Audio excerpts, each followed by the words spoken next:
de Salomon avait été construit. Cette pierre est également associée à l'endroit où Abraham aurait bâti l'autel pour son fils Isaac, selon la Bible, sur le mont Morija. Ce lien entre les deux monuments, c'est-à-dire le temple et puis le dôme du rocher et la mosquée qui est à côté, est fascinant. Bien qu'aujourd'hui ce soit un lieu de pèlerinage musulman, le dôme du rocher est étroitement lié à des événements fondateurs pour le judaïsme et pour le christianisme. La construction du temple est un événement majeur du livre des rois. Le livre commence par sa construction et il finit par sa destruction. Tout est lié à la promesse faite à David de la construction de ce temple et à la cause de la destruction. C'est aussi un événement majeur de l'histoire d'Israël, parce que cette construction est intimement liée à l'identité même du peuple de Dieu. Alors, je vous propose un plan en 3 parties. D'abord, rien n'est trop beau pour l'Éternel, et vous n'allez pas être surpris, mais attention à la manière dont on construit. Et enfin, un petit parcours pour nous expliquer en quoi ce temple est une ombre des réalités à venir ou présentes. Alors le tabernacle, pour ceux qui ne connaissent pas trop la culture biblique, le tabernacle, c'est la tente de la rencontre. Le tabernacle a été fait selon le plan donné par Dieu. Mais c'est David qui a donné les plans à Salomon, guidé par l'Esprit de Dieu qui avait mis dans son cœur. C'est au chapitre 28 du livre des Chroniques que cela est mentionné. Il avait aussi préparé tous les matériaux nécessaires. L'Éternel avait accordé la paix à Israël face à tous ses ennemis. Il avait soumis tous les peuples alentours et le tribut que ces peuples venaient payer à leur suzerain, Salomon, a grandement contribué à la construction de ce temple. L'or se comptait en tonnes et même l'argent était devenu un métal sans valeur, nous dit le livre des rois. Alors la période était donc propice à l'accomplissement de la promesse de Dieu que Dieu avait fait à David. Et je la rappelle en quelques mots, parce que le passage est beaucoup plus long, mais on va le lire ici. Quand le moment sera venu pour toi, c'est Dieu qui parle à David, de rejoindre tes ancêtres décédés, j'établirai après toi l'un de tes propres descendants pour te succéder comme roi, et j'affermirai son autorité royale. C'est lui qui construira un temple en mon honneur, et je maintiendrai à toujours son trône royal. Rien n'est trop beau pour l'Éternel. Alors, le roi Salomon commença donc la construction du temple, et je vais le lire en vous donnant des illustrations, parce que la lecture, quand on l'a fait de ce livre des rois, est un peu pénible, parce qu'on parle de coudées. Coudées, c'est les unités de mesure de l'époque. Donc le roi Salomon commença la construction du temple en l'honneur de l'Éternel 440 ans après la sortie des Israélites d'Égypte, soit la 4e année de son règne. C'est environ en 960. Vous pouvez lire, je viens de lire 1 Roi 6, 1, et vous pouvez le lire à la suite. Voilà le temple, le bâtiment principal de ce temple. L'édifice que le roi Salomon bâtit à l'Éternel avait 30 mètres de long, 10 de large et 15 mètres de haut. Sur la façade avant du temple, devant la grande salle, il y avait un portique de 10 mètres de largeur, comme le temple, et de 5 mètres de profondeur. Dans les murs du temple, on pratiqua des fenêtres que vous voyez à claire-voie grillagées. Tout autour du temple, on adossa au mur de la grande salle et de la salle du fond un bâtiment comprenant des salles annexes. On voit ces salles annexes. L'étage inférieur de cette annexe avait 2,50 m de large, l'étage intermédiaire 3 et l'étage supérieur 3,50 m. En effet, le mur extérieur du temple devenait moins épais vers le haut, de sorte que la charpente ne venait pas entamer les murs même du temple. Ceux qui travaillent dans le bâtiment savent très bien que c'est une construction selon les règles. Les murs sont plus épais et ils le sont moins vers le haut. Après avoir achevé le gros œuvre du temple, Salomon fit lambriser l'intérieur des murs de bas en haut, avec des boiseries de cèdre, et revêtir le sol du temple d'un plancher de cyprès. Il fit aussi recouvrir de boiseries de cèdre, depuis le sol jusqu'au plafond, les murs intérieurs de l'arrière-corps de l'édifice, bâti sur 10 mètres de long. Puis il fit aménager l'intérieur de cette partie pour en faire le lieu très saint. Le reste du temple, la grande salle qui était devant, avait 20 mètres de long. Vous la voyez ? Et c'est là qu'étaient offerts les parfums, qu'étaient mis les pains de proposition, les pains consacrés. Le reste du temple, la grande salle qui avait 20 mètres de long. Les boiseries de cèdre revêtaient l'intérieur du sanctuaire. Elles étaient ornées de sculptures en forme de coloquintes et de fleurs entr'ouvertes. Tout était recouvert de boiseries de cèdre. On ne voyait aucune pierre. On sculpta en bois d'olivier sauvage 2 chérubins de 5 mètres de haut pour les placer dans le lieu très saint. Chacune de leurs ailes avait 2,50 mètres de long. Il y avait donc 5 mètres de l'extrémité d'une aile à l'autre. Les 2 chérubins avaient la même dimension et la même forme. Salomon fit placer les 2 chérubins au milieu de la pièce la plus intérieure du temple. Les 2 de leurs ailes extérieures déployées y touchaient les parois opposées, alors que les 2 autres ailes se touchaient au milieu de la pièce. Les chérubins ne semblent pas être des anges ou à forme humaine, mais des êtres composites tels qu'on peut les voir par exemple au Louvre. Si vous êtes déjà allé au Louvre, vous avez déjà vu ça. Et dans la culture babylonienne, dans la langue l'acadien, on dit caribou. C'est la même racine de kérubim. Caribou, kérubim, qui a donné chérubin. 1 Roi 7 nous dit qu'il fit encore fabriquer tous les autres objets destinés au temple de l'Éternel, l'autel des parfums en or, la table d'or sur laquelle on plaçait les pains exposés devant l'Éternel, les chandeliers d'or avec leurs lampes placés 5 à droite et 5 à gauche devant la salle du fond, avec leurs fleurons, leurs lampes, les mouchettes, les bassins, les couteaux, les calices, les coupes, les brasiers d'or fin, ainsi que les gonds en or pour les portes de l'intérieur du temple, mais aussi à l'entrée du lieu très saint, et pour les portes aussi de la grande salle à l'entrée du temple. Des gonds en or. Quand on ouvrait les portes, je veux vous dire, l'or, c'est pas très très résistant. On devait faire très attention quand on devait ouvrir les portes en or. Hein. C'était magnifique. Ça veut dire que l'ouverture, c'est théologique. Hein. L'ouverture est quelque chose de sacré, de précieux. Incroyable, hein. La paroi de la cuve avait 8 cm. Alors ça, c'est la cuve qui est en dehors du temple, mais qui est dans la cour des prêtres. Elle avait pour fonction de permettre aux prêtres de se laver. Elle avait 8 cm d'épaisseur et son rebord était façonné comme celui d'une coupe en forme de pétale de lys. Alors là, c'est pas trop ça, mais elle contenait environ 40 000 litres d'eau. J'avoue que je ne sais pas comment ils allaient au-dessus, mais bon, il y avait peut-être un siphon qui permettait de se laver. Voici une très belle... Alors ça, c'est l'autel où étaient faits les sacrifices, brûlés les sacrifices en dehors du temple. Et voici une très belle vue d'artiste de ce temple. On voit aussi des chariots qui portaient, je ne sais plus, 5000 litres d'eau. Ils devaient faire plus d'1 tonne chacun. Donc là aussi, pour les bouger, ça devait être quelque chose. Rien n'est trop beau pour l'Éternel. Mais je voudrais retenir quelques enseignements de cette construction. Ça a l'air comme ça. Vous voyez déjà les gonds en or. C'est quelque chose.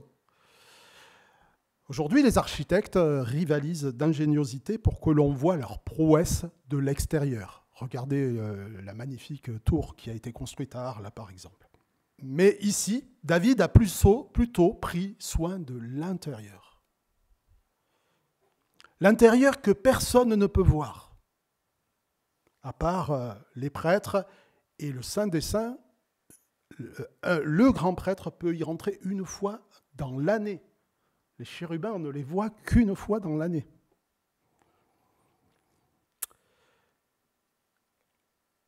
Parce que ce qui est précieux est à l'intérieur. Le temple de l'Éternel a été construit sans compter. Il n'a pas été fait avec des matériaux au rabais. Les agglos n'ont pas été recouverts de laine de roche, puis appui de placo-plâtre, comme ici. Mais, attention, hein, on a une belle église, hein, mais imaginez, c'est autre chose. C'est tout le contraire, en fait. Les matériaux les plus précieux sont à l'intérieur. On fit lambriser tout l'intérieur avec du bois de cèdre recouvert d'or. Remarquez que plus on va vers l'intérieur et plus le matériau est précieux. Rien n'est trop beau pour l'Éternel. Ensuite, c'est un assemblage qui se fait dans l'adoration. Ceux qui connaissent ce passage ou qui ont leur Bible ouverte liront au verset 7. Lorsqu'on édifia le temple, on n'employa que des pierres déjà entièrement taillées.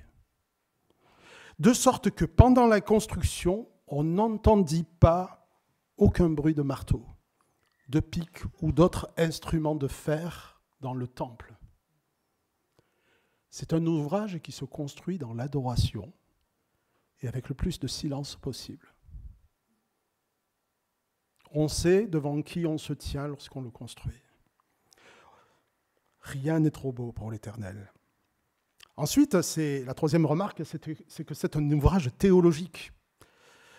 Ce temple, même si une partie de la symbolique a été perdue lorsqu'on a construit des murs de pierre à la place des tentures qui avaient des couleurs, et les couleurs avaient un sens théologique, on a perdu ça. Une partie de la symbolique a été perdue, mais nombre d'éléments ont été conservés à l'identique du tabernacle. Les dimensions du temple ont été doublées par rapport à celles du tabernacle, mais le modèle avait été donné à Moïse et les proportions sont identiques. Autre élément, plus on s'approche de Dieu et moins on peut s'approcher de Dieu. Le Saint des Saints reste inaccessible, sauf une fois l'an. Dieu est saint et le péché tient les hommes éloignés.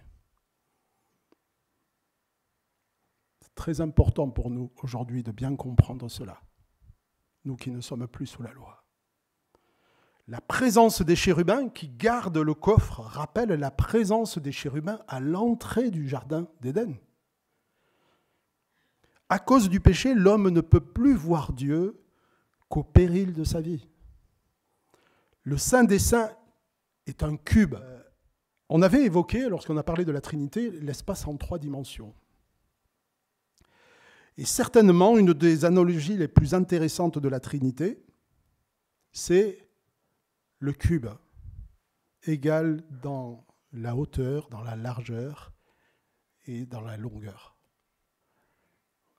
On y reviendra tout à l'heure, vous verrez que ce n'est pas si idiot comme remarque. Dieu est 3 fois saint, il remplit tout l'espace du Saint des Saints. Il est 3 fois saint, saint également dans les 3 dimensions. C'est un ouvrage théologique. Rien n'est trop beau pour l'Éternel. Voilà pour l'architecture et la théologie de l'architecture du temple. Mais attention à la manière dont nous construisons. À son père David, Yahvé avait dit la chose suivante. « Je n'ai jamais résidé dans un temple depuis le jour où j'ai fait sortir les Israélites d'Égypte. Jusqu'à aujourd'hui, j'ai cheminé dans une tente logeant dans le tabernacle. Pendant tout ce temps où j'ai accompagné les Israélites, ai-je jamais dit à un seul des chefs d'Israël que j'avais établi pour diriger mon peuple, « Pourquoi ne me bâtissiez-vous pas un temple en bois de cèdre ?»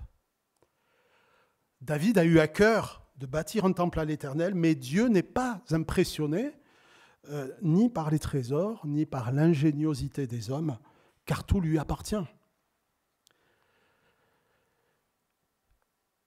Par le titre qui est ici, de quoi je le tiens dans le texte ? Eh bien, si vous lisez au verset 11, voici ce que dit Dieu.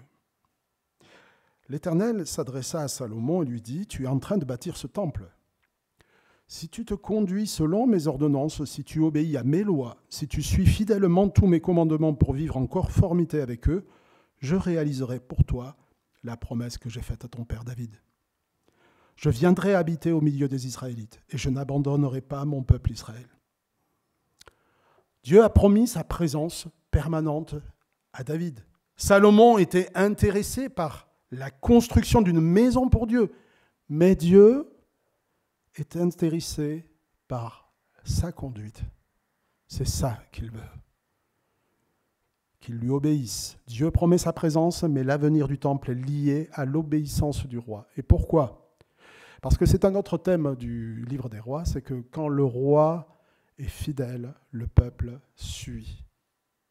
Et on peut le vérifier même dans l'histoire récente. Quand le roi est infidèle, le peuple est corrompu. L'exemple vient d'en haut. Alors, rien n'est gravé dans le marbre.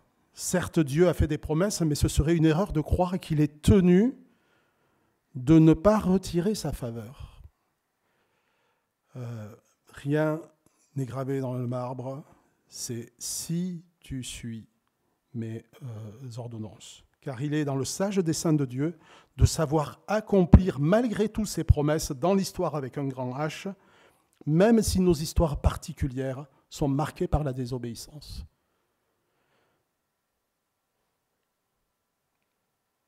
Dieu accomplit ses promesses malgré les défaillances humaines, toujours. Et cette promesse de la permanence de Dieu avec son peuple perdure jusqu'à aujourd'hui. Et pourtant, combien d'échecs? Donc attention à la manière dont nous construisons. Dieu ne s'intéresse à ce que nous faisons que si nos cœurs sont à lui. Voilà, je laisse de côté le chapitre 7, même s'il y aurait beaucoup de choses à dire. Il parle de la construction du palais de Salomon.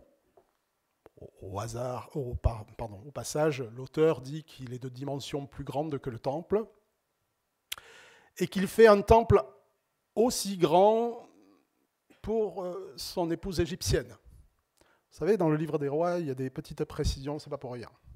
Mais bon, on en a parlé la semaine dernière, Michael l'a évoqué. Je laisse de côté le chapitre 7 et je m'intéresse au texte de 1 Roi 8, les chapitres 1 à 12. Alors Salomon rassembla auprès de lui tous les responsables d'Israël, tous les chefs des tribus et les chefs de famille des Israélites pour faire transporter le coffre de l'Alliance depuis la cité de David qui est Sion. Tous les hommes d'Israël s'assemblèrent auprès du roi Salomon au mois d'Étanim, qui est le 7e mois, pendant la fête des cabanes. Tous les responsables d'Israël vinrent et les prêtres se chargèrent de porter le coffre sacré. Les prêtres et les Lévites transportèrent le coffre de l'Éternel, ainsi que la tente de la rencontre et tous les ustensiles sacrés qu'elle contenait. Le roi Salomon et toute la communauté d'Israël, rassemblés auprès de lui, devant le coffre, offrirent en sacrifice un très grand nombre de petits et de gros bétail qu'on ne pouvait évaluer. Les prêtres installèrent le coffre de l'Alliance de l'Éternel à la place qui lui était destinée dans la salle du fond du temple, c'est-à-dire dans le lieu très saint, sous les ailes des chérubins, car les chérubins avaient leurs ailes déployées au-dessus de l'emplacement du coffre, de sorte qu'ils formaient un dais protecteur au-dessus du coffre de ces barres. On avait donné à ces barres une longueur telle que les extrémités se voyaient depuis le lieu saint qui précédait le sanctuaire intérieur. Mais elles ne se voyaient pas de l'extérieur. Elles sont restées là jusqu'à ce jour. Dans le coffre, il y avait seulement les 2 tablettes de pierre de Moïse qu'il avait déposées à Horeb lorsque l'Éternel conclut une alliance avec les Israélites à leur sortie d'Égypte. Au moment où les prêtres sortirent du lieu saint, la nuée lumineuse remplit le temple. Les prêtres ne purent pas y rester pour accomplir le service à cause de la nuée, car la gloire de l'Éternel remplissait le temple. Alors Salomon dit, « L'Éternel a déclaré qu'il demeurerait dans un lieu obscur. J'ai enfin bâti pour toi une résidence, un lieu où tu habiteras éternellement. » Je m'arrête ici et on parlera de la suite de ce chapitre la prochaine fois. Ce récit, c'est celui d'un déménagement. Salomon fait déménager le tabernacle à Jérusalem. Et c'est devant tout le peuple que le coffre de l'Alliance prend place dans le Saint des Saints. Dieu manifeste sa présence de manière spectaculaire, comme il le fit lors de la dédicace du tabernacle. La gloire de Dieu. Imaginons, les amis, cela. Vous êtes le peuple de Dieu et vous voyez la gloire de Dieu remplir le temple. Une nuée de sorte que les prêtres ne peuvent plus tenir. Les prêtres agenouillés et pleurant sur leurs péchés, comme Ésaïe lorsqu'il a eu cette vision de la gloire de l'Éternel. Imaginons cela, que cela nous arrive aujourd'hui.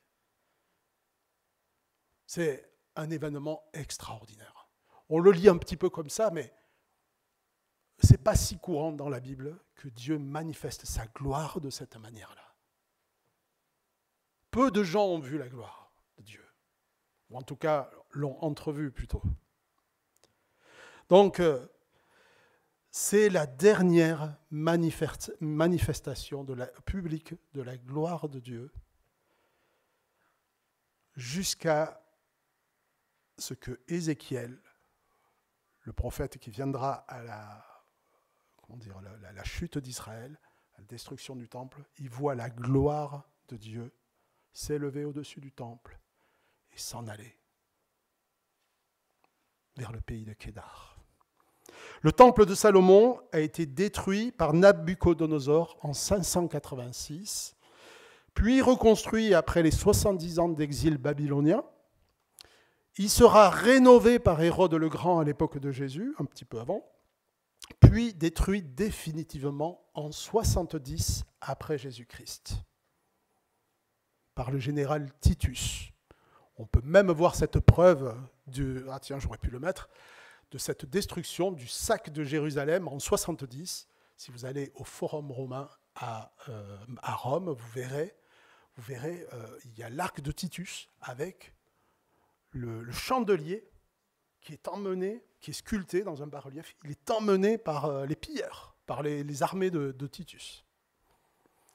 Donc, ce sont des faits importants qui sont à Rome, mais en fait qui correspondent à ce que nous lisons aujourd'hui. Jusqu'à aujourd'hui, le temple n'a pas pu être reconstruit, principalement parce qu'il est devenu un haut lieu de l'islam. Le dôme du rocher et la mosquée d'Al-Aqsa ont pris sa place. Et en plus, c'est un lieu saint parce que Mahomet y aurait été enlevé en rêve vers le paradis. Y aura-t-il un troisième temple? C'est une grande question. Je ne sais pas si vous vous intéressez à ces choses-là, mais ce n'est pas une question de moindre importance. Nous ne devons pas être ignorants sur ce qui se joue en ce lieu. Aujourd'hui, des communautés de prêtres juifs se forment pour reprendre le sacrifice perpétuel. Il semble aussi que des matériaux concernant la reconstruction du temple sont déjà prêts pour la reconstruction de ce temple. Il y a même un chandelier qu'on peut voir et qui a déjà été fait, tout en or. Les rumeurs concernant la reconstruction du temple de Jérusalem on n'en parle jamais dans nos médias, mais elles sont étroitement liées aux tensions politiques et religieuses en Israël et dans les territoires palestiniens. Donc c'est notre histoire. Selon le prophète Zacharie, le Messie reviendra sur le mont des Oliviers et j'en dirai pas plus, je resterai prudent face aux différentes interprétations sur le sujet, parce que ça peut être une prophétie déjà passée. Mais bon, voilà. En tout cas, ce que nous pouvons affirmer sans l'ombre d'un doute, c'est que lorsque Jésus reviendra, mes amis, mes frères et sœurs, la ville sainte, la nouvelle Jérusalem, descendra du ciel, d'auprès de Dieu, belle comme une mariée qui s'est parée pour son époux.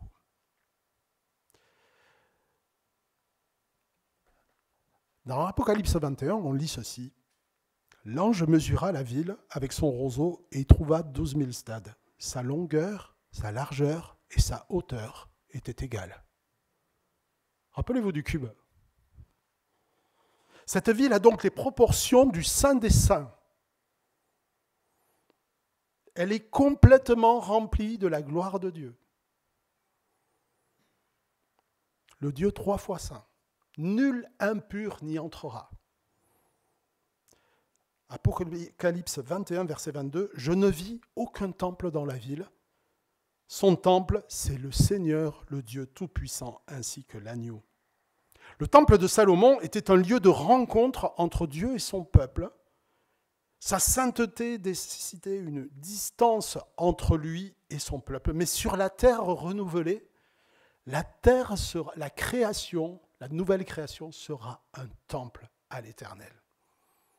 Alors la terre aura peut-être l'air d'un cube, je ne sais pas, on verra. La vie ne sera qu'adoration. Nous serons son peuple et il sera notre Dieu si nous avons mis en Christ notre espérance. Alors, 3 exhortations pratiques sur cet exposé, je reconnais rapide. Le temple, c'est Christ. Ce temple est une préfiguration de Jésus-Christ. L'oracle de Nathan promettait que David aurait un successeur sur son trône à perpétuité. Ce mystérieux successeur, c'est notre Sauveur Jésus-Christ, qui lui seul pouvait construire un temple parfait. Jean 2, verset 19.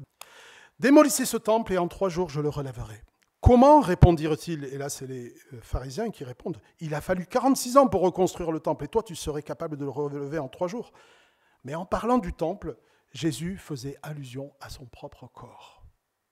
Cette description du temple que nous lisons aujourd'hui nous rappelle que la loi ainsi que le service du temple n'était que l'ombre des réalités célestes qui sont accomplies en Christ. Alors il faudrait développer cela, mais c'est dans toute l'Écriture.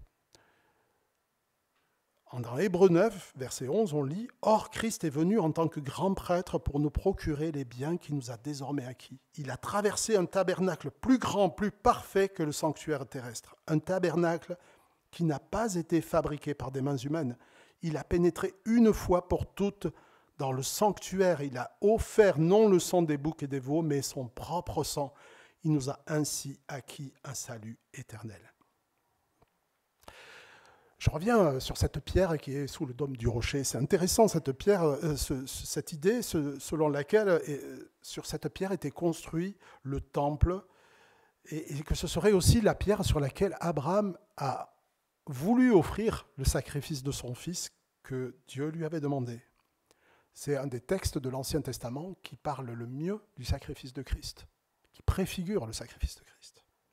Notre plus grand trésor, mes amis, c'est celui que nous avons en Jésus, notre Seigneur et Sauveur. Il est la pierre d'angle de l'édifice sur laquelle Dieu bâtit. Aujourd'hui, cette pierre sacrée, qui est sous ce dôme, elle n'appartient ni aux Juifs ni aux chrétiens. Est-ce qu'elle appartient aux musulmans? J'en sais rien. En tout cas, elle ne peut faire l'objet d'aucune adoration idolâtre. Car la réalité est en Christ. Il est le temple parfait, le sacrifice parfait et le grand prêtre parfait. La deuxième compréhension et qui mène à la pratique, c'est que le temple, c'est nous. Jésus disait à une femme samaritaine qui se demandait si elle devait adorer sur le mont Garizim ou si elle devait adorer à Jérusalem. Jésus lui répond la chose suivante, « Mais l'heure vient et elle est déjà là où les vrais adorateurs adoreront le Père par l'Esprit et en vérité, car le Père recherche des hommes qui l'adorent ainsi. » Mes frères et sœurs, tout ce que nous faisons est une question, tout ce que nous faisons, dans l'Église et en tant qu'Église est une question de cœur, d'esprit et de vérité. Tout doit être fait dans l'adoration, en dedans et en dehors. Le cœur, la joie que nous exprimons dans notre culte, notamment par la prière et le chant, sont les résultantes de la vie que nous menons en dehors. Lorsque nous avons du mal à chanter, du mal à prier, qu'est-ce qui domine dans notre cœur? Tout doit être fait dans l'adoration. Le cœur, la joie que nous exprimons est une question d'adoration. Si nous adorons quelque chose de plus que Dieu, ou plus que Dieu, si nous servons avec un zèle amer, par rivalité, avec des objectifs inavouables, nous faisons fausse route. Dieu aime que l'on donne avec joie et reconnaissance. Cela vaut pour le matériel comme pour le spirituel. La bénédiction de Dieu est liée à la manière dont nous adorons tous ensemble et notre zèle à lui obéir.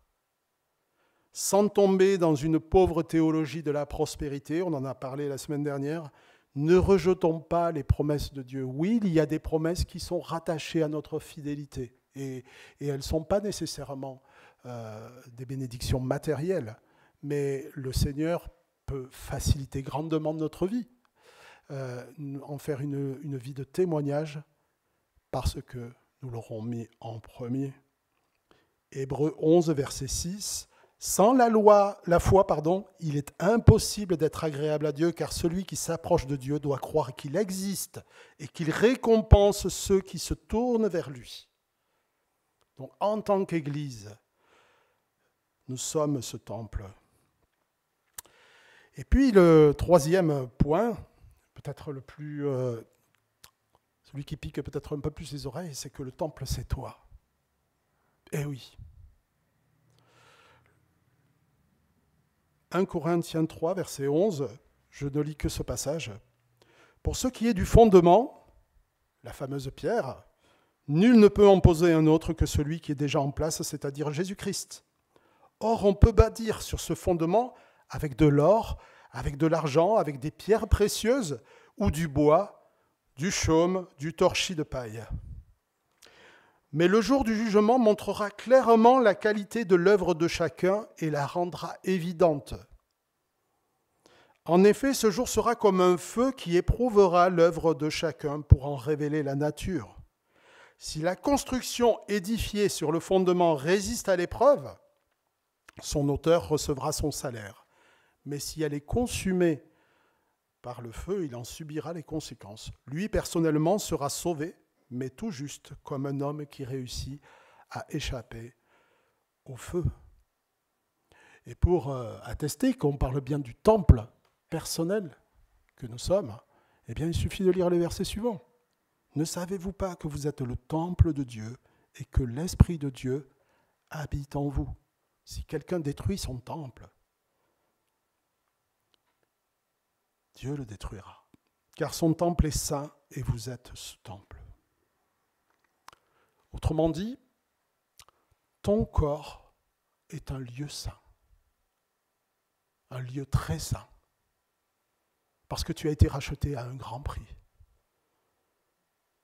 C'est le trône de Dieu. Attention à ce que nous y laissons rentrer. Si nous sommes à Christ, nous ne nous appartenons plus nous-mêmes.